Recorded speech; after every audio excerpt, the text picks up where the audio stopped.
Olá, hoje a gente vai falar do universo tributário, do universo do direito empresarial. Meu convidado de hoje, parceiro, inconformado, sanguíneo, natural de Taquara, filho do seu Vicente e da dona Zenaide, administrador de empresas e contador pela Facate e advogado pela Fevale. O marido da Michele é diretor da Biazon Assessoria Empresarial, empresa de soluções jurídicas na área empresarial, e diretor da Biazon Assessoria Ambiental, empresa de soluções ambientais. Além disso, o pai da Giovanna e da Valentina é consultor contábil e jurídico de diversas empresas da região. Hoje teremos uma conversa de peso com o Valmor Leandro Biazon, meu colega de direito, Valmor Biazon. Que bom te receber aqui, seja muito bem-vindo para essa conversa de peso. Obrigado, Rodrigo. Estou à disposição aí para... A gente já tive a oportunidade de conversar com a tua irmã, né? Ilse Guimarães, que é essa craque do calçado aí, essa grande ativista, né, das entidades aqui da nossa região para o mundo inteiro, né? E poder conversar contigo, que vem lá de Taquara, do Paranhana, com forte atuação aqui, com um escritório aqui na nossa Novo Hamburgo também, mas uma empresa gigante dentro dessa área de atuação. Conta um pouquinho dessa tua trajetória até chegar aqui. E um guri solto, é isso? É, guri solto mesmo. Né? Na minha infância, né, a gente sempre foi muito livre. Né? Minha mãe tinha os afazeres dela com a fábrica, com a indústria que a gente tinha. O meu pai completamente focado dentro do negócio dele. E a gente tinha certas obrigações, né, mas muito pequenas, né? Então a nossa obrigação era estar na hora do almoço, era estar na hora do jantar, mas o restante era a gente que decidia o que fazer. Quantos né? irmãos? A gente é de 5, são 5 irmãos do primeiro casamento do meu pai e mais 2 irmãos do segundo casamento do meu pai.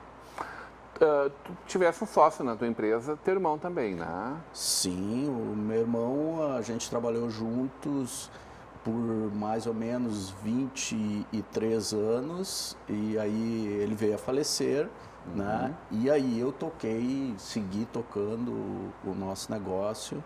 Né? A oportunidade de estudar bastante, isso era um incentivo assim da família? Na realidade, eu acho que é uma cultura trazida pelo meu pai, especialmente pelo meu pai, né? Porque o meu pai sempre entendeu que o estudo é que podia fazer diferença. E ele tinha razão nisso, né? Perfeito. A nossa família meu pai saiu da colônia e veio para a cidade com o intuito dos filhos poderem estudar. E aí, com isso, a gente conseguiu também melhorar o nosso nível, não só cultural, mas financeiro também, né? Então, é uma cultura que ele dizia, olha, vai para frente, como se já dizia naquela época, né? Quem estuda, quem sabe, né? Quem faz as coisas que os outros não fazem. E aí tu foi fazer 3 faculdades? Na realidade, a minha formação... eu sou técnico em mecânica e o meu sonho era ser engenheiro.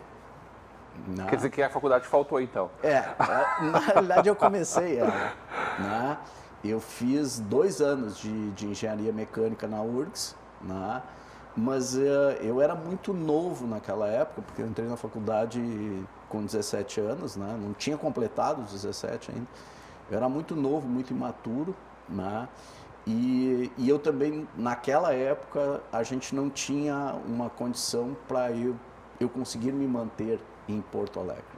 Então, eu acabei voltando para Taquara.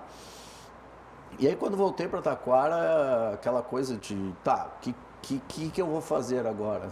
Então, o caminho foi bater lá na Facate e dizer, vou fazer o vestibular, aí vou fazer a administração. Aí, fiz administração. Naquela época, a faculdade de Taquara, ela era muito pequena, Né? Então, como era a nossa Fevale aqui também. Isso, né? até... É o embrião de tudo que existe isso, hoje, esses gigantes que estão aí hoje. Isso né? mesmo.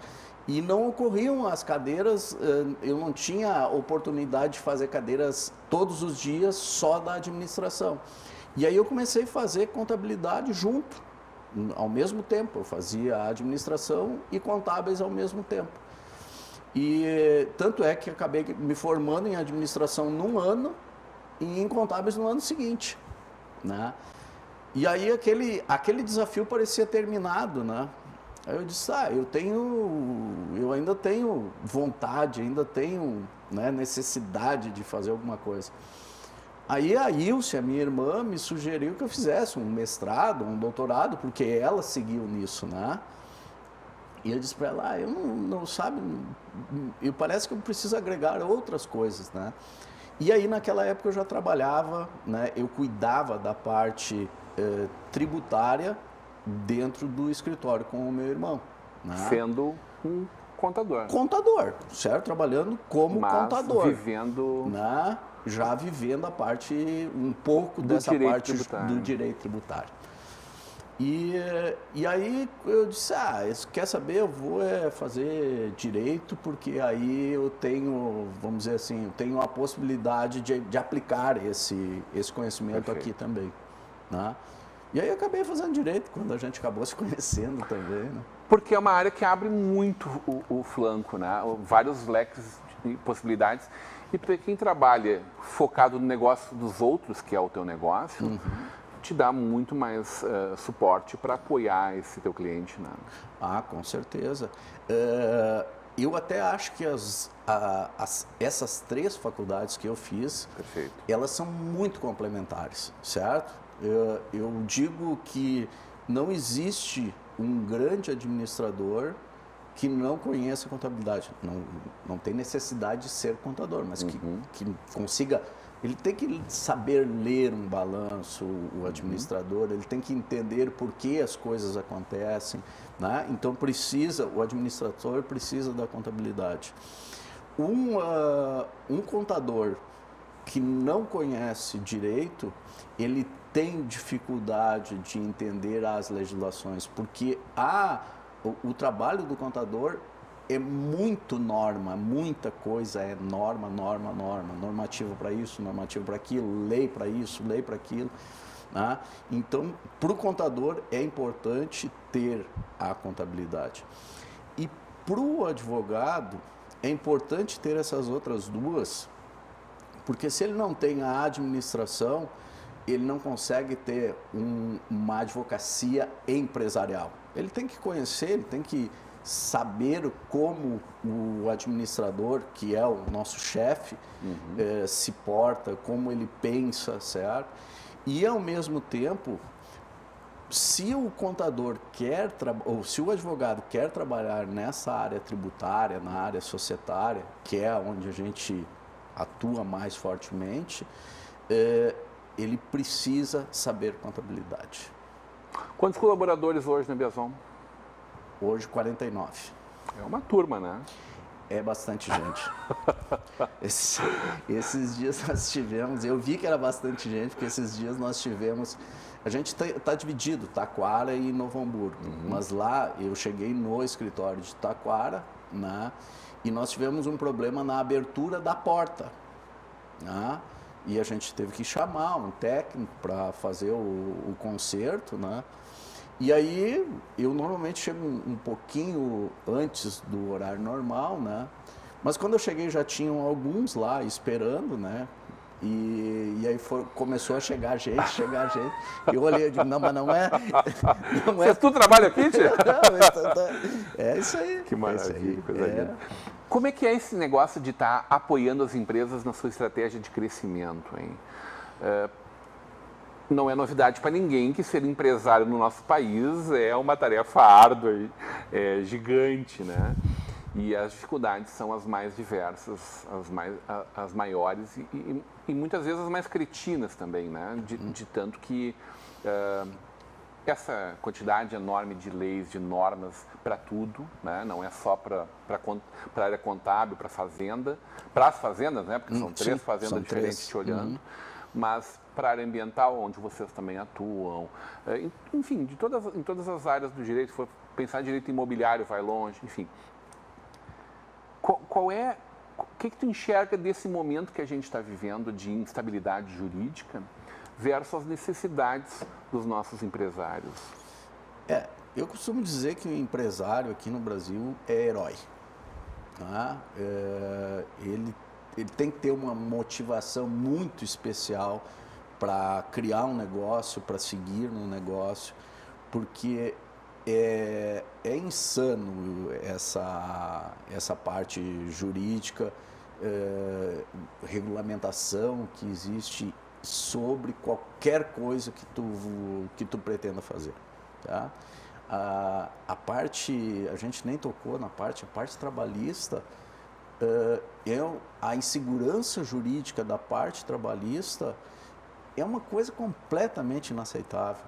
Mas a parte, vamos dizer, que tenha conteúdo econômico, né, que é a parte tributária, né, gente, não dá para a gente trabalhar sossegado, pensando, né, como a maioria dos empresários pensa, estou fazendo a coisa certa, né, tá tudo certinho, né, e não tá. Mas não é por falta de vontade, é porque muitas vezes é impossível seguir tudo o que está prescrito em alguma legislação, certo? Ou porque desconhece a legislação, né, mas a gente sabe, né, Rodrigo, que não é dado a nós alegar o desconhecimento da legislação, ou desconhece a legislação, ou aquela legislação não tem uma aplicação muito correta, né? Então, assim, apoiar os empresários nisso, né, é muito importante que eles tenham essa parte de apoio, mas é quase insano mesmo. Viu? É uma cultura relativamente nova, né? A gente tinha muito a advocacia voltada de forma curativa, né, para resolver problemas que estavam postos. E cada vez mais os empresários vêm fazendo uma advocacia preventiva, vêm tendo um apoio de empresários do direito, da contabilidade, né, dessas áreas, que possam apoiar eles a fazer um caminho mais correto possível, né? A errar menos, vamos dizer assim. Né? Não é essa cultura de não errar ela na parte empresarial. Porque cada juiz vai decidir de um jeito depois. Né? Porque a gente pensa estar fazendo certo e o juiz diz que a gente está errado às vezes. Né? Isso incomoda muito o empresário. Como é que explica para o empresário que, olha, depende do juiz aonde cair a ação?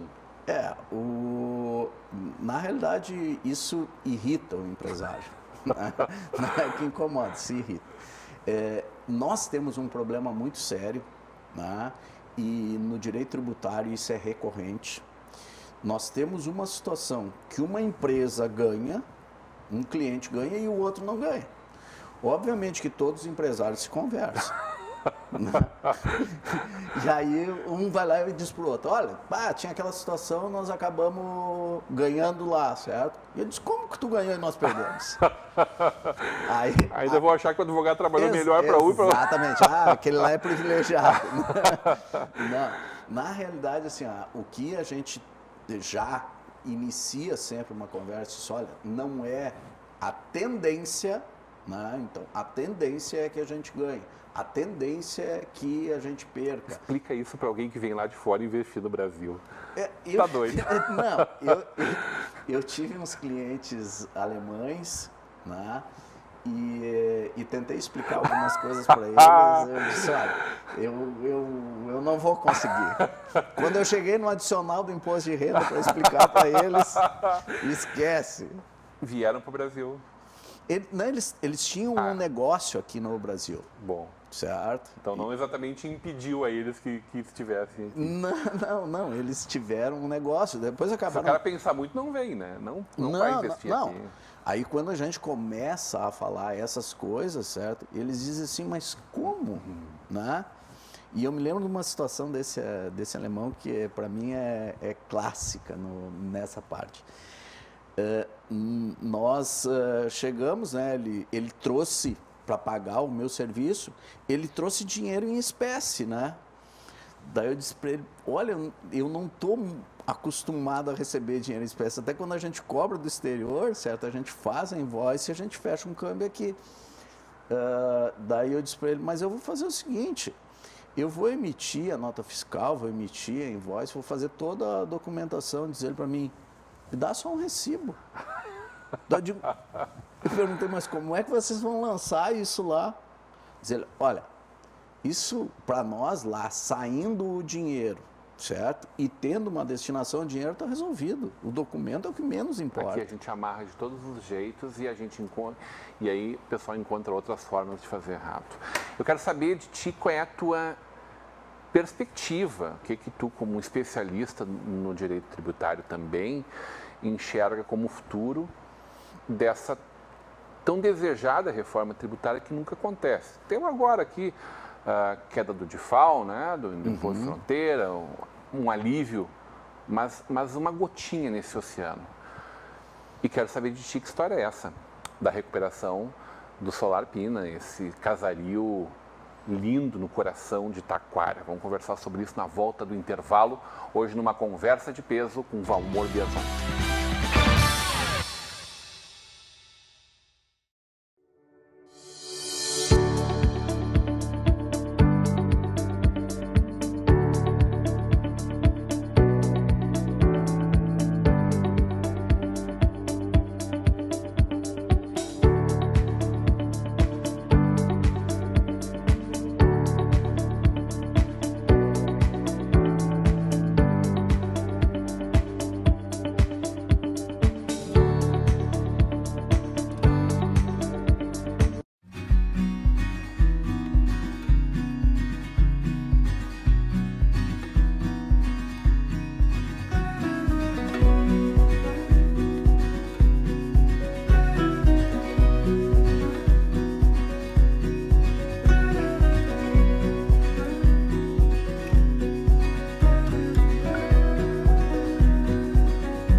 De volta para uma conversa de peso, hoje recebendo o advogado, contador, administrador, o empresário Valmor Biazon.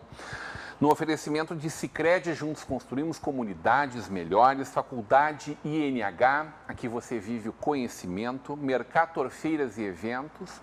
Não teremos, né, o SIC agora em maio, foi postergado para 2022, mas está confirmadíssimo a 0 grau em novembro no Serra Parque em Gramado. Quem sabe a retomada do nosso setor calçadista será o primeiro encontro, né, do calçado depois de novembro do ano passado, na 0 grau do ano passado, em nível de Brasil.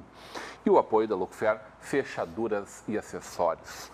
Vamos, a gente conversava um pouquinho sobre esse manicômio tributário, né, essa frase, esse termo cunhado, que possivelmente explicite muito bem o que a gente vive no nosso país, né.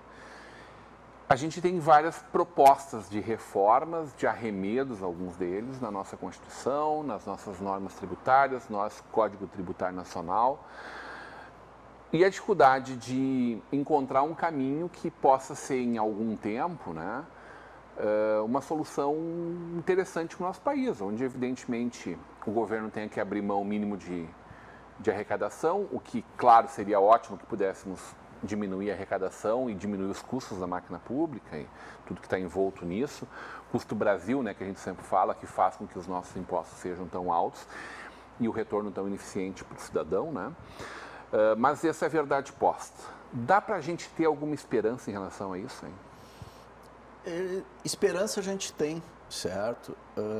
Agora, a aplicabilidade disso de curto prazo, eu não acredito, né? E como tu falaste aí, nós não vamos ter uma reforma ampla, né?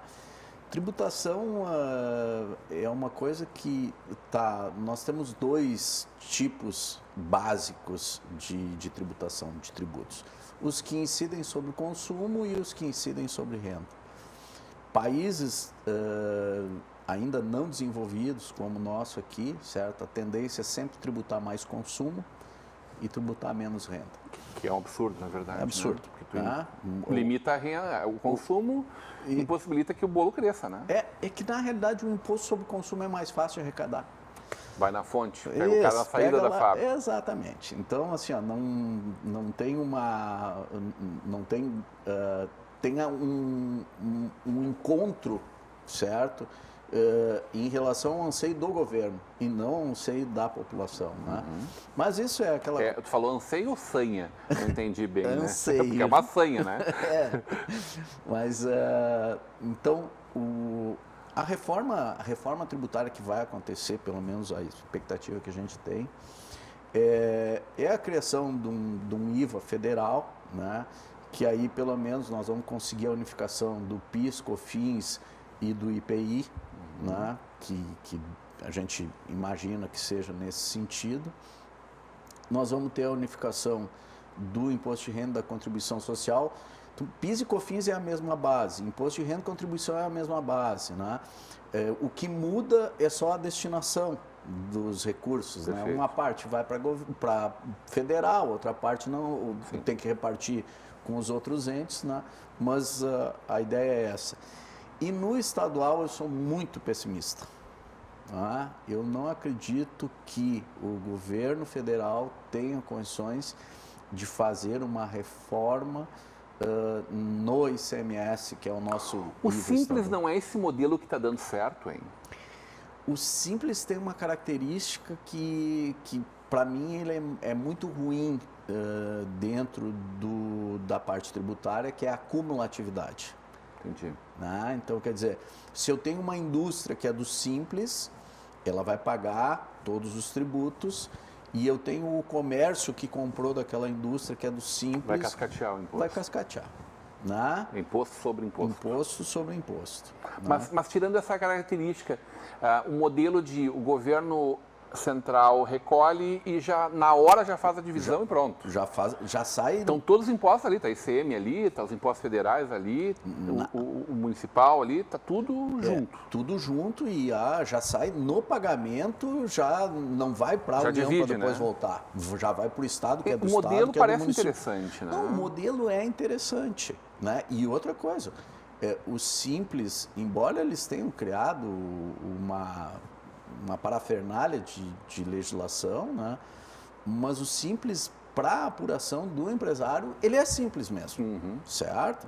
Então, tem alíquotas diferentes, tem progressividade, coisa e tal, tem tudo isso, mas para o empresário é uma coisa que para ele é fácil de calcular, é fácil de colocar isso dentro do preço, sabe? Na precificação, só quanto eu vou ter que cobrar para poder pagar. Porque senão a gente vê o que aconteceu agora, no início do mês de abril, né? Muda a alíquota de 17,5 para 12 sobre alguns itens, e aí tem que corrigir todo mundo dentro da empresa, dentro do escritório contábil, dentro do software, da empresa de software que organiza tudo isso. É uma bagunça.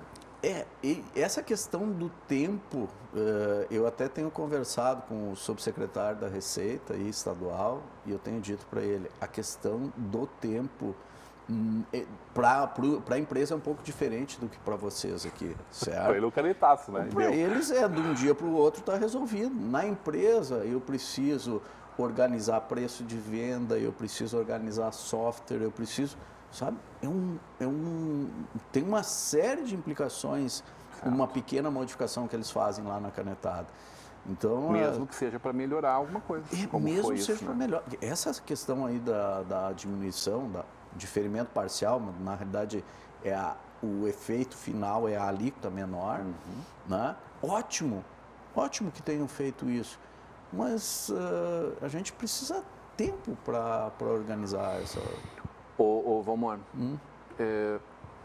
que ideia é essa de restauro, da recuperação de um casaril lindo nessa cidade histórica que é Taquara, com belíssimos prédios históricos, que começa a se redescobrir a partir da beleza dessas casas, algumas bastante destruídas, outras cheias de placa de publicidade na frente, né? Impossibilitando que uma cidade com a riqueza cultural, histórica que Taquara tenha, possa ser um ponto de chegada, de permanência das pessoas que vão à serra ou que vão ao litoral por ali. É um ponto meio central ali, né, de divisão, assim, né? Dá para reter o pessoal lá, né? Dá. Taquara, eles chamavam Taquara antigamente de encruzilhada do turismo, né? Porque o pessoal, a serra passa por Taquara, tanto quem vem de São Francisco quanto quem vem de Gramado, né? O pessoal que sai daqui para ir para a praia pode ir aqui por Taquara, muita gente tem utilizado, né? Campo Bom, Sapiranga, Dois Irmãos, todo o pessoal tem utilizado essa rota aí também. E a nossa ideia de recuperação dessa casa é justamente aquela minha parte do inconformismo. Eu nunca me conformei, né, com Taquara, com tanta beleza dessa parte arquitetônica, né? Está escondida, né? E aí eu e a minha esposa, que é arquiteta, a gente pensou, eu tinha comprado esse casarão há 15 anos atrás, né?